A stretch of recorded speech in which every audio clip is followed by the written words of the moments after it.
Welcome to Security Chipmunks podcast, where we talk about the development of cybersecurity skills. To stay up to date in today's world, you need to be resilient. That's why as Advanced Persistent Chipmunks, we keep chipping away at it. My name is Mix Edna Johnson. My co-host is Neil Smalley. Hi, Edna. How's it going? Hi, Neil. I'm doing great. How are you? Not too bad. So we're doing kind of a different episode today, aren't we? Yeah. Yes, it's the Mental Health Awareness Month. Mm-hmm. Gotcha. So, standard disclaimer applies here. We are not mental health professionals. If you need help, please seek a professional. With that said, let's jump into it.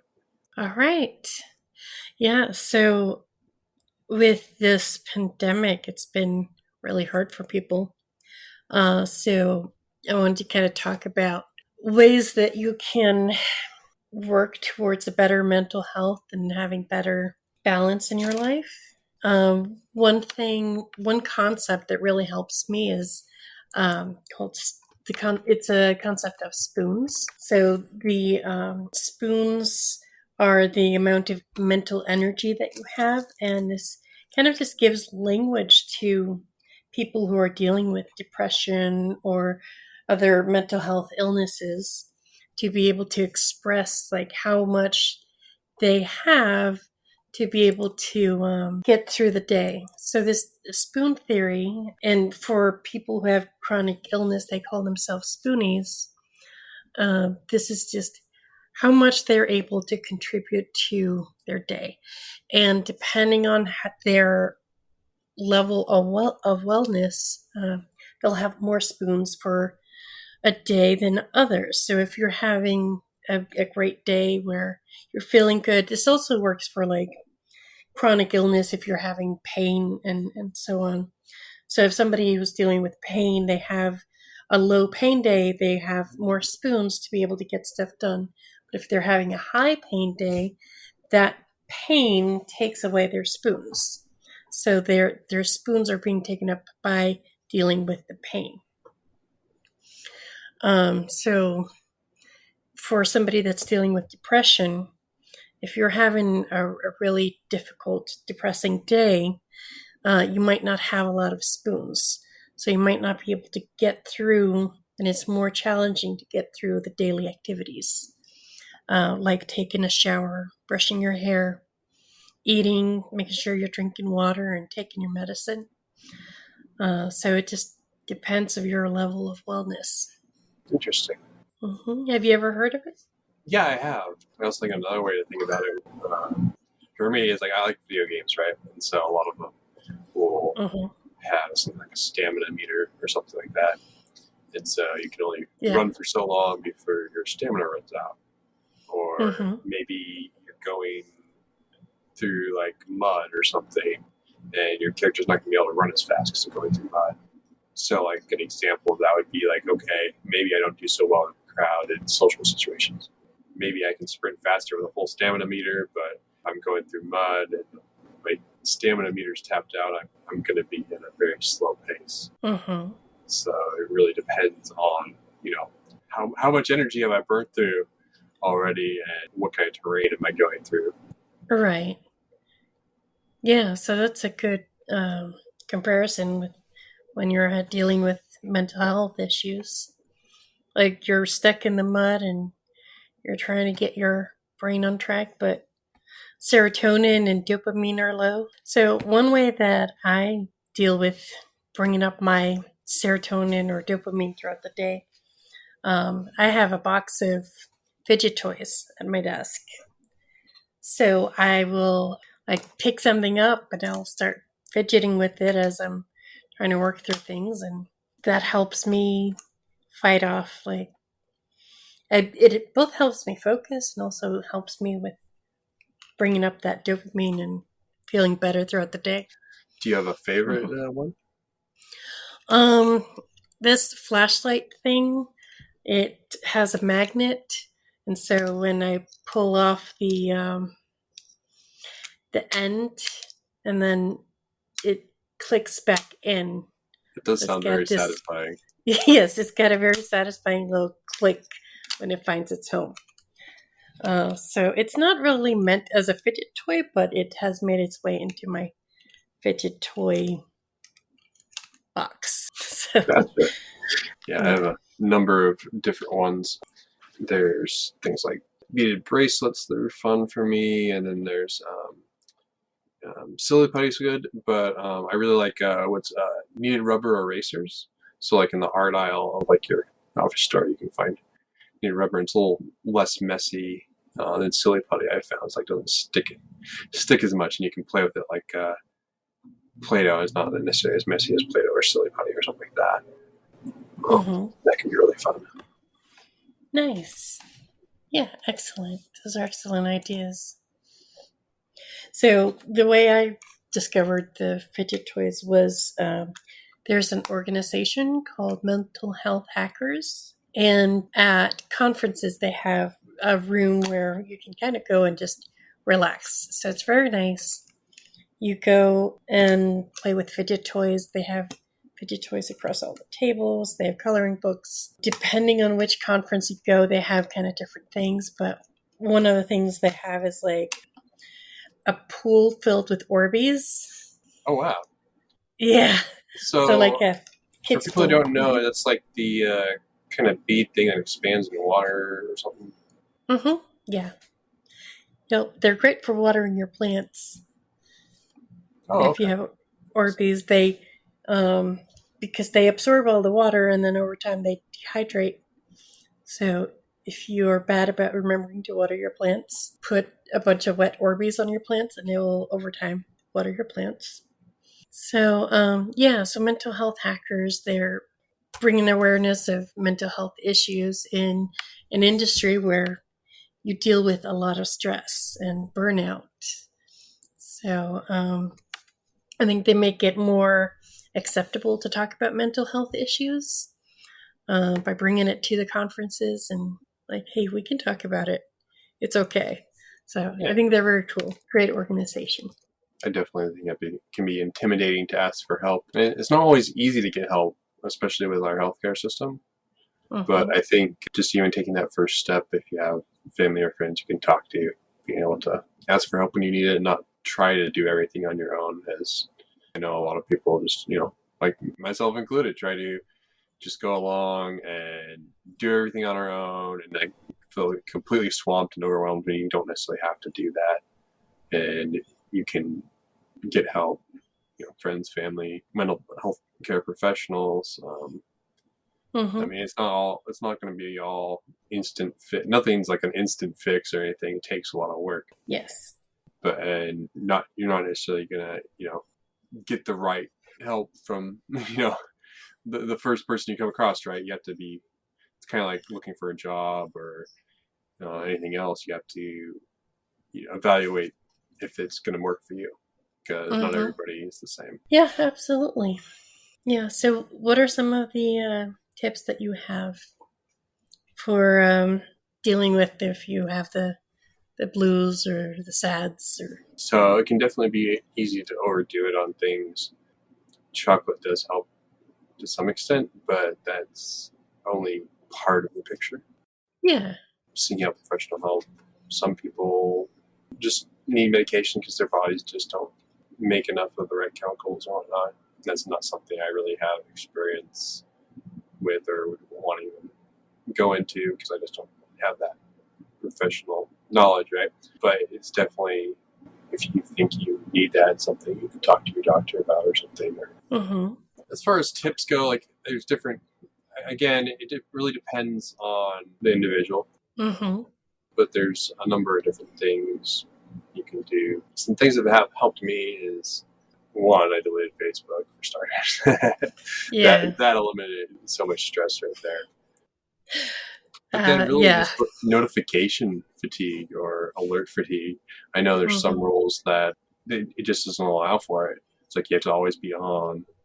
And then there's that bleed over into the rest of your life from work. And so I think from maybe like a cultural or systemic level needs to be looked at and say, okay, maybe people would do better jobs if they weren't always, stressed out.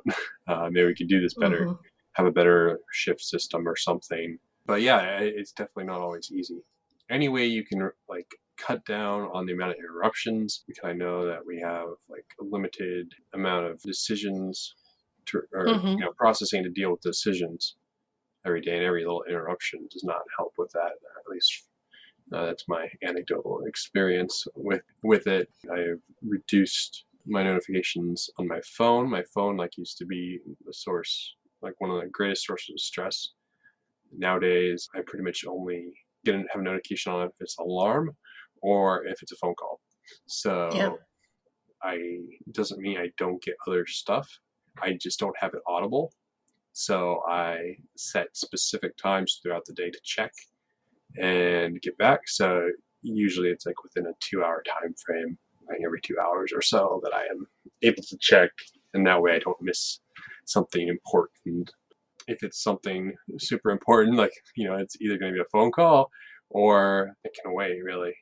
I do a lot of video calls, getting into that Zoom fatigue. Yeah. So for that, I typically do 2 hours of video and then an hour off, just to keep my sanity, because if you're on video all day, it's just really hard. You can definitely get around that by doing audio only or even text when possible. And then really just trying to eliminate meetings that could be an email. Yes.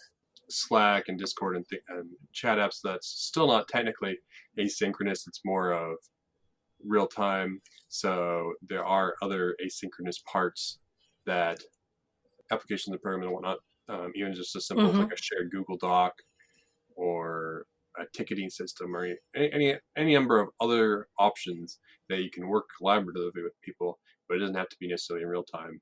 Especially with a distributed team in different time zones or different things, it can get pretty tricky. But if done properly, it can really eliminate lots of unneeded meetings that conflict with people's schedules and just reduce stress all around. So there's trying to reduce meetings and interruptions in people's actual doing work is really helpful.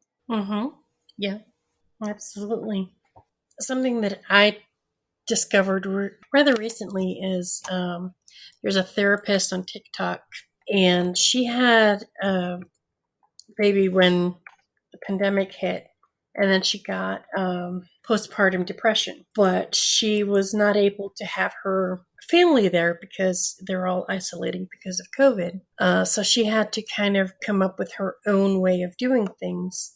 So she's got a website called strugglecare.com, and in it she describes how, okay, you're not able to cope to 100%, so you don't have to keep a perfectly maintained house. So she describes what the basic things to function are.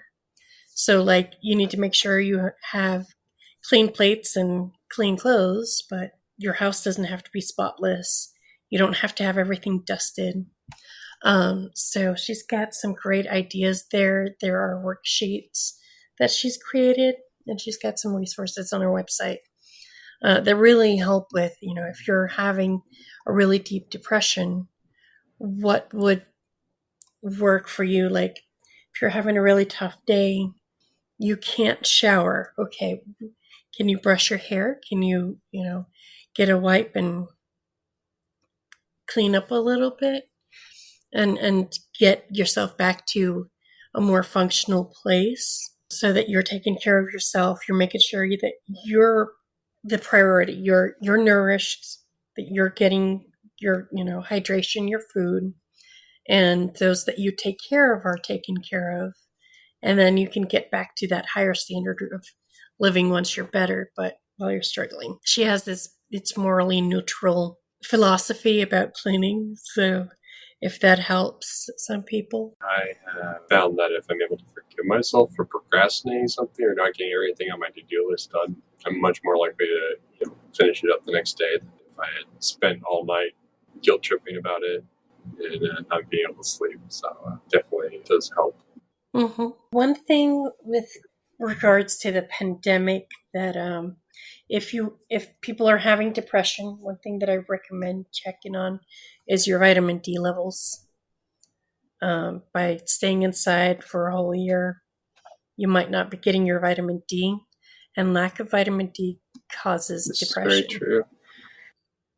So make sure you go and go to your doctor and get checked out as part of, your overall wellness. Someone who lives in the Pacific Northwest, I'm very familiar with this to the point where I don't get out much. So I actually have a Happy Light, and a Happy Light is a super bright light you can turn on for probably like half an hour, 45 minutes or something like that. And it helps trick your brain into thinking you're getting sunlight.